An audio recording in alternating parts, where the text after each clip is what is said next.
Hello, band world, and welcome to episode 13, lucky 13, of Stuff Band Directors Wish They Had Time to Teach. I'm Steve Bottom, your host. I am a performing artist and educational clinician for Bach Trumpets, a division of the Conselmer Corporation. I am also endorsing artist for Warburton Mouthpieces, a division of Warburton Music Products. Now, today I'd like to talk to you about mouthpiece selection. And pardon me a moment while I open this can of worms, because there are many theories on it and many people that feel very strongly about their particular theory.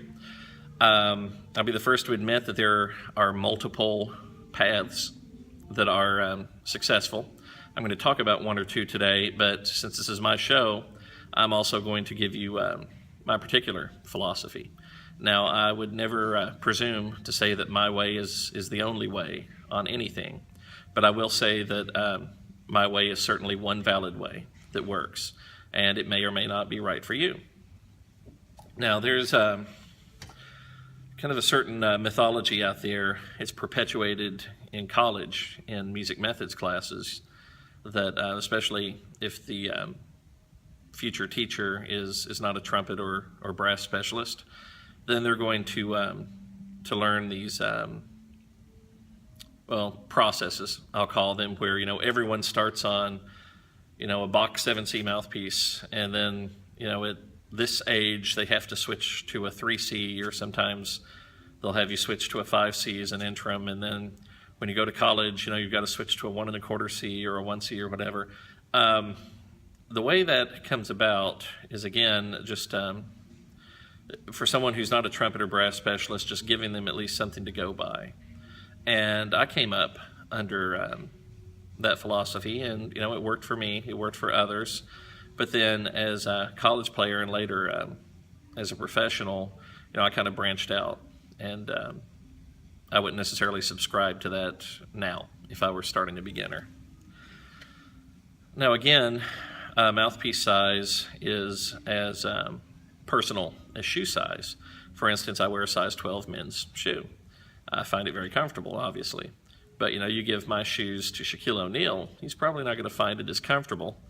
And likewise, at the other end of the spectrum, you give them to Natalie Portman, or someone very smaller in stature, and they're going to be flopping around like clown shoes again. Probably not very comfortable. So again, physical size and especially dental structure and mouth and facial size play a tremendous role in choosing a mouthpiece. Now, I will say that I don't think you can go wrong starting your beginners on a 7C Bach mouthpiece or equivalent.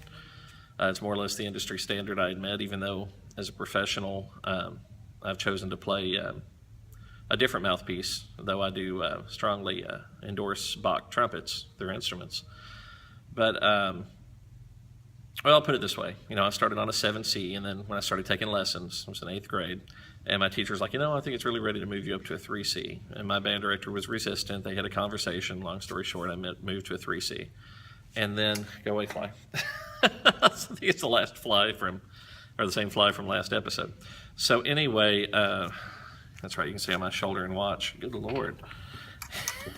See, lucky 13. Anyway, it's not the only path, and also not often the best path. I'll give you an example.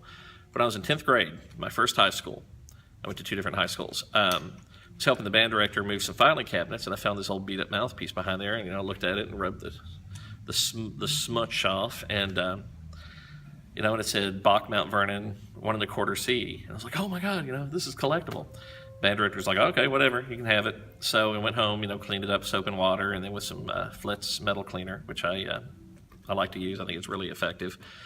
And got it halfway presentable, took it into my next lesson. My teacher had gone to the same high school, about 23 years earlier. And he looks it over and he goes, I'll be darned, I lost this over 20 years ago. I was like, oh, okay, well, it's yours. He's like, no, I wrote it off long ago. You keep it. You might find it good. So I tried to play that mouthpiece did all the right things to try to adapt to it. So after about 3 weeks, after doing flow studies and my warm-up and everything and trying to break in this new mouthpiece, I just had to admit defeat. at age 15, 16, I simply was not strong enough yet to play a mouthpiece that large. So I went back to my 3C. Now,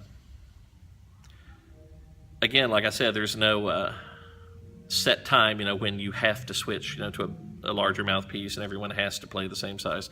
I know professional players, successful professional players that play on a 3C their entire career. One example that comes to mind, at least 10 years ago, he was playing on it still, Jeff Connor of the Boston Brass, one of my Conn-Selmer colleagues. Jeff is an incredible trumpet player, and he's played on 3C his whole career, and obviously it works for him. Again, by the same token, if you're a very small person, you might decide that 7C is the way to go. I know another professional trumpet player. Again, she's quite successful, but she's a very small person, barely 5 foot, 5'1", and to her, a 7C mouthpiece, was going to feel about like a 1 1/4 C or a 1C would to me. And I always come back to Warburton, but as far as cup depths and whatnot and rim sizes, I've been all over the spectrum. Up until about 2004, I was playing on the equivalent of a Bach, and I keep coming back to Bach because the sizes are kind of the industry standard, and everyone understands the frame of reference. I was playing on the equivalent of a straight 1, which is even bigger than a 1C, and it worked, but I ended up seeing a master class with Jens Lindemann. He was with the Canadian Brass, and now he's the trumpet professor at UCLA. And he has since taped this, I don't know if I call it an interview or a lecture. It has elements of both. It's about 30 minutes long. It is really worth checking out. It's on YouTube. Google search for Jens Lindemann mouthpiece interview, should pull it up. If you cannot find it, contact me, and then I'll pull up the link and send it to you. But he says, for so long people thought that, if you were going to have this type of sound, you had to play this type of mouthpiece. And he gave some examples of players that had, very dark sounds that were able to get those sounds on smaller mouthpieces. And the last thing he said is, I'm not telling you you have to play a shallower, smaller mouthpiece. What I'm telling you is that it is an option.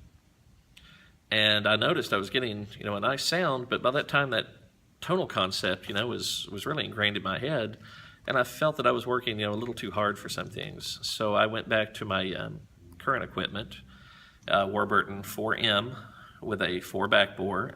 There's really not quite a Bach equivalent. I would say it's probably somewhere between like a 3C and a 2C. But like I said, there's not really quite a Bach equivalent for Terry's 4M. And I noticed that I was still getting as dark of a sound as I needed, but yet I wasn't no longer having to work as hard for certain things, so my endurance improved. So again, I'll just say that when you're starting your trumpet players and as they advance, or if you are the trumpet player, that, by all means, go ahead and start out with a 7C. It's certainly worked for generations for many different players. And then once you get into middle school, high schoolish, like I said, if something isn't quite working right, you're not getting the sound you want, or, there's some physical issue and, you've sought out a teacher and tried to work through it, and, then sure, go ahead and... Sorry, I'm filming in my friend's high school choir room again, so school's just let out for the day. Then, try a mouthpiece. But here's the thing, I wish I had definitive answers for you, but the frustrating thing about it is that it's an ongoing process. As recently as 6 months ago, I tried out a different type of mouthpiece and liked the sound I got, but there were other things I didn't like, so I, again, went back to my 4M. And if anyone tells you that just because you're at a certain point, age-wise, certain grade or whatever, that you have to switch to this mouthpiece because everyone does, with all due respect to the people who advocate that, be, what's the word I'm looking for? I'm trying very hard to to tread lightly here. Take it with a grain of salt or a fly, and make sure that there is a good reason, that something isn't working, and to the degree that a change is called for. Then when you are trying out a new mouthpiece, give yourself, at least bare minimum 2, but closer to 3 or 4 weeks before you admit defeat and go back to your old mouthpiece, or before you decide this one really is the one for you.